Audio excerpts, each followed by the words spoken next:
Hey guys, thanks for joining us back out here at the Range Report. And one of the things we've always been looking for was a good compact 1911, something that had a high enough capacity, but most of the things you're only going to find is 6 to 7 rounds. But we came across something that you guys may have seen in the past, the Rock Island BBR 3.1. Now we picked this one up and we had some high hopes for it. But I can tell you right out of the box, once we got it back at the shop, we realized that every time we dropped the slide back down, she wouldn't go into battery. There was more Cerakote baked on the inside of the internals of this thing than probably on the outside of it. The feed ramp had a bad burr in it, and every time we took it out to try and do a little bit of shooting with it, we would get one round through it, and then that was the end of it. We got in the stovepipes, failure to feed, failure to extract, nosediving inside the gun. I mean, things that you would not necessarily expect to get out of a $700 gun. And when you talk about, all right, well, it takes 400 or 500 rounds before you break in a gun. Well, if you get a gun for $700 and it's going to cost you another 300 in ammo just to break it in, where's the value in that? It's really not, conducive of, a good choice. But regardless, this is what the missus was looking at. She wanted something compact. She wants a 45. She wants all metal. And after about 20 hours of polishing the feed ramp, polishing the rails, getting all the Cerakote out of the inside of it, we were actually able to run one magazine through it. That was until it got dirty. And then the next magazine went through it, and it was doing exactly the same thing it was doing before we cleaned it up. Like I said, I kind of had high hopes for the gun because I saw a bunch of reviews. A bunch of people said it was decent. I'm going to be of the other school. I'm going to tell you that this, for what I'm going to have to put into this gun to make it run the way I'd want it to run, I don't think it's really going to be a great value. Not for me, not for anybody else. I mean, yeah, you might get a few rounds out of it, but I'll tell you, this is not the kind of gun you're going to spend at a day at the range like here at Hyatt Farms. Enjoying shooting. Very snappy, very small grip. I'll show you later after I shoot it a little bit. There'll be a nice big indent in the palm of my hand where the bottom of this thing just chews right into you. You could say that the aggressive backstrap checkering and front strap checkering are good for grip with the G10 grips on it. It's true, but after 10, 20 rounds, this thing really starts to hurt the hell out of your hand. So we wound up ordering an extended magazine for it with an extended base plate. It's not even from Rock Island. It's another company that manufactures them, not even designed for this gun. We're going to have to cut the slot in the magazine just to be able to have it catch and release properly. I really don't know who this gun is made for. I honestly don't know. If your hand is small enough to fit on this thing comfortably, I don't see you having the kind of hand strength necessary to maintain a good grip on it. And because you've got such a short sight radius and such a decent amount of muzzle rise, getting this thing back on target for follow-up shots, it's a challenge, to say the least. You'll see when I shoot this thing, probably first shot, maybe the second shot, I might hit one of the steel plates. I might hit the 24-inch rectangle over there. But after that, I doubt I'm going to hit much else.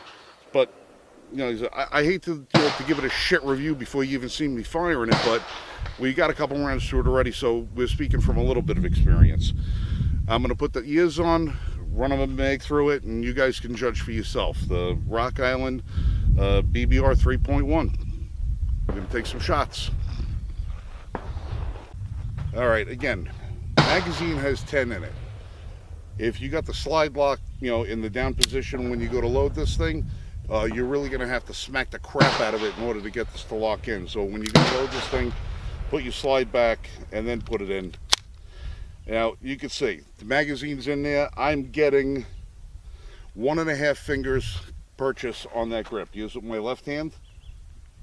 Barely 1.5 fingers. So we'll take a couple of shots and we'll see what happens. I'm going to try the 10-inch plates first. That was at the bottom of the plate. That missed the plate. You're out of battery. And, all right, we got a failure to feed right here. Now the gun is clean, so there should be no reason for this.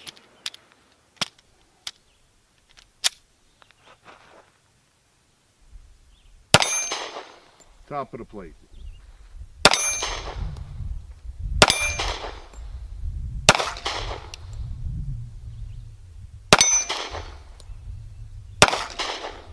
A little low.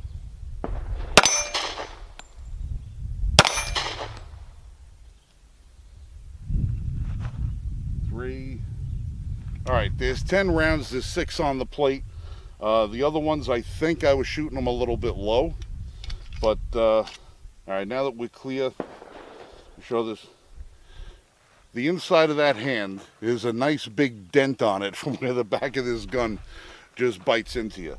And when you're holding this thing with 2 hands, not very comfortable at all. But we'll run another 10. We'll see what happens. Maybe we'll try and double tap a few, see if we can get them feed a little faster, or if they feed at all. All right, we got another 10 ready to go. We got a 24 by 36 inch plate over there. We're going to try and fire it a little bit more rapidly. I'm going to try and keep it as on target as I can. I want to see what the difference between my follow-up shots are in double tapping. Just want to see how much muzzle flip I get out of it, how much time it is to get back on target. It is worth noting that it does have a ported bull barrel on this thing. It's also worth noting that the first generation of these came with a fiber optic sight. This has just got a blacked out steel sight. Probably because the ports are right in front of it. And this one right now, if I wipe my finger across it, is already black. So if you got fiber optics on the front of yours, it was probably melting it off by about the 20th round that you fired through it. So it's probably a good idea they went with steel.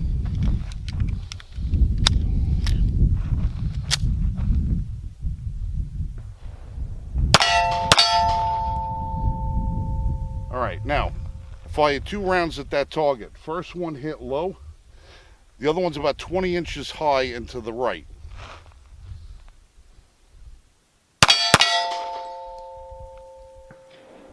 All right, they're about 10 inches apart left and right. At least they're both on the metal.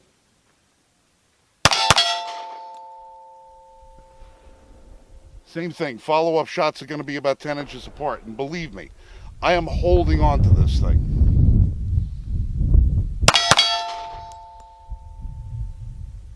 All right, those two were about the closest. Hit one and drove the other one over top. Now, that's 9 shots on the target, 25 feet away. 24 by 30. My hands are killing me. This is not a recreational gun. I don't know if this is even... nah. As far as I'm concerned, I mean, if you have one of these and you enjoy one of these things, you're probably a sadomasochist, because this thing hurts like hell. It doesn't seem to perform as well as many of the other offerings from Rock Island. We're going to put some more time in it, some more rounds through it, and who knows, maybe we get the extended magazine for it, and we got a little bit more grip. Maybe the performance will change on it a little bit. Maybe it's me. I don't know. But for now, from Frank from the Range Report, you guys be safe, shoot straight. But you're not going to shoot very straight with one of these.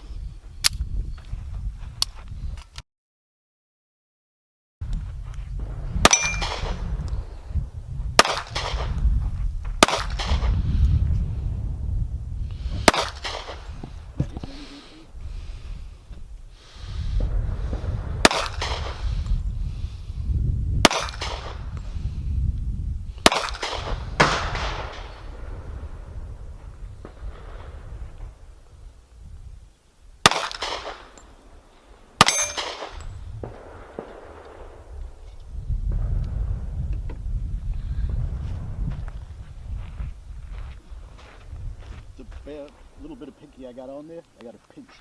Yeah, come over here. All right, well, let me back to say, come over here. Until we get both. All right, now cousin Steve over here, whose hands are a little bit smaller than mine, just ran a magazine through that, as you guys just watched. He's already got a blood blister on his pinky. Now he's able to get just a little bit of his hand. Now he's left-handed, but he's able to get his pinky underneath the bottom of the gun, and he's already got a blood blister. Your gun is really not supposed to hurt you.